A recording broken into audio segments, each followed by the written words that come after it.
1. Deuteronomy chapter 19 in the first verse. When the Lord thy God hath cut off the nations whose land the Lord thy God giveth thee, and thou succeedest them, and dwellest in their cities and in their houses, thou shalt separate 3 cities for thee in the midst of thy land, which the Lord thy God giveth thee to possess it. Thou shalt prepare thee a way and divide the coast of thy land, which the Lord thy God giveth thee to inherit, into 3 parts, that every slayer may flee thither. And this is the case of the slayer which shall flee thither, that he may live. Whoso killeth his neighbor ignorantly, whom he hated, not in time past, verse 5, as when a man goeth into the wood with his neighbor to hew wood, and his hand fetches the stroke with the axe to cut down the tree, and the head slippeth from the helve, and lighteth upon his neighbor that he die, he shall flee into one of those cities and live. Lest the avenger of the blood pursue the slayer while his heart is hot, and overtake him, because the way is long, and slay him, whereas he was not worthy of death, insomuch as he hated him not in the time past. Wherefore I command thee, saying, thou shalt separate 3 cities for thee. Verse 8. And if the Lord thy God enlarge thy coast as he has sworn unto thy fathers, and give thee all the land which he promised to give unto thy fathers, if thou shalt keep all these commandments to do them, which I command thee this day, to love the Lord thy God and to walk ever in his ways, then shalt thou add 3 cities more for thee beside these 3, that innocent blood be not shed in the land which the Lord thy God giveth thee for an inheritance, and so blood be upon thee.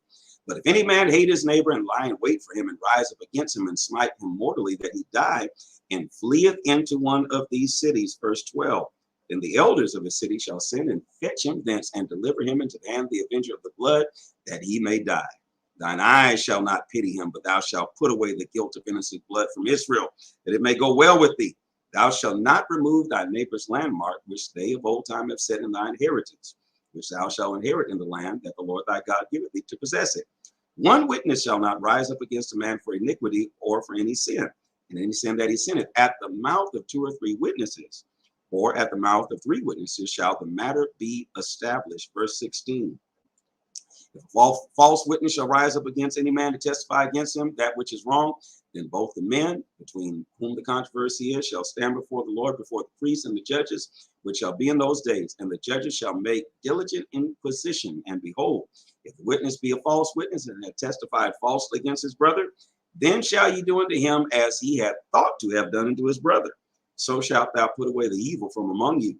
And those which remain shall hear and fear, and shall henceforth commit no more any such evil against you. Verse 21. And thine eyes shall not pity, but life go for life, eye for eye, tooth for tooth, hand for hand, foot for foot. My God. Deuteronomy chapter 20, verse 1. When thou goest out to battle against thine enemies, and seest horses and chariots and the people more than thee, be not afraid of them, for the Lord thy God is with thee, which brought thee up out of the land of Egypt. And it shall be, when ye are come nigh unto the battle, that the priest shall approach and speak unto the people, and shall say unto them, Hear, O Israel, ye approach this day into battle against your enemies. Let not your heart faint, fear not, and do not tremble, neither be ye terrified because of them. For the Lord your God is he that goeth with you to fight for you against your enemies, to save you. And the officers shall speak unto the people, saying, What man is there that hath built a new house and hath not dedicated it? Let him go and return to his house, lest he die in battle, and another man dedicate it. Verse 6. And what man is he that planted a vineyard and hath not yet eaten of it? Let him also go and return into his house, lest he die in battle, and another man eat of it. And what man is there that hath betrothed a wife and hath not taken her? Let him go and return into his house, lest he die in the battle, and another man take her. And the officers shall speak further unto the people, and they shall say, What man is there that is fearful and faint-hearted? Let him go and return into his house, lest his brethren's heart faint, as well as his heart. And it shall be, when the officers have made an end of speaking unto the people, that they shall make captains of armies to lead the people. Verse 10. When thou comest nigh into a city to fight against it, then proclaim peace unto it. And it shall be, if it make thee answer of peace and open unto thee, then it shall be that all the people that is found therein shall be tributaries unto thee, and they shall serve thee. And if it will make no peace with thee, but will make war against thee, then thou shalt besiege it.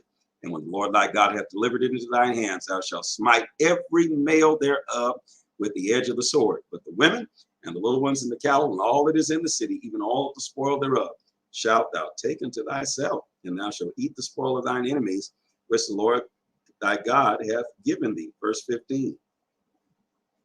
Thus shalt thou do unto all the cities which are very far off from thee, which are not of the cities of these nations, but of the cities of these people, which the Lord thy God doth give thee for an inheritance, thou shalt save alive nothing that breatheth. Wow. But thou shalt utterly destroy them, namely the Hittites, and the Amorites, and the Cherizzites, and the Perizzites, and the Hivites, and the Jebusites, as the Lord thy God hath commanded me, that they teach you not to do after all their abominations which they have done unto their gods. So should ye sin against the Lord your God. Verse 19, when thou shalt besiege a city a long time and making war against it to take it, thou shalt not destroy the trees thereof by forcing an axe against them, but thou mayest eat of them, and thou shalt not cut them down. For the tree of the field is man's life, to employ them in the siege. Only the trees which thou knowest that they be not trees for meat, thou shalt destroy and cut them down, and thou shalt build bulwarks against the city that maketh war with thee until it be subdued. Deuteronomy chapter 21, verse 1. If one be found slain in the land which the Lord thy God giveth thee to possess it, lying in the field, and it be not known who has slain him, then thy elders and thy judges shall come forth, and they shall measure unto the cities which are round about him that is slain. And it shall be that the city which is next unto the slain man, even the elders of that city, shall take an heifer which hath not been wrought with, which hath not drawn in the yoke. And the elders of that city shall bring down the heifer unto a rough valley, excuse me, which is neither eared nor sown, and shall strike off the heifer's neck. Wow, they're in the valley. Verse 5, and the priests and the sons of Levi shall come near, for them the Lord thy God hath chosen to minister unto him, and bless in the name of the Lord. By their word shall every controversy and every stroke be tried. And all the elders of that city that are next unto the slain man shall wash their hands over the heifer that is beheaded in the valley. And they shall answer and say, our hands have not shed this blood, neither have our eyes seen it. Be merciful, O Lord, unto thy people Israel, whom thou hast redeemed, and lay not innocent blood unto thy people of Israel's charge. And the blood shall be forgiven them. So shalt thou put away the guilt of innocent blood from among you, when thou shalt do that which is right in the sight of the Lord. When thou goest forth to war against thy enemies, and the Lord thy God hath delivered them into thy hands, and thou hast taken them captive, and seest among the captives a beautiful woman, and hath a desire unto her, that thou wouldest have her to thy wife, then shalt thou bring her home to thine house, and she shall shave her head and pare her nails. Wow. And she shall put the raiment of her captivity from off her, and shall remain in thy house, and bewail her father and her mother a full month. And after that thou shalt go in unto her, and be her husband, and she shall be thy wife. And it shall be, if thou have no delight in her, then thou shalt let her go whither she will, but thou shalt not sell her at all for money. Thou shalt not make merchandise of her, because thou hast humbled her. If a man have two wives, one beloved and another hated, and they have borne him children, both the beloved and the hated, and if the firstborn son be hers that was hated, then it shall be, when he maketh the sons to inherit that which he have, that he may not make the son of the beloved firstborn before the son of the hated, which is indeed the firstborn. But he shall acknowledge the son of the hated for the firstborn, by giving him a double portion of all that he hath. For he is the beginning of his strength, the right of the firstborn is his.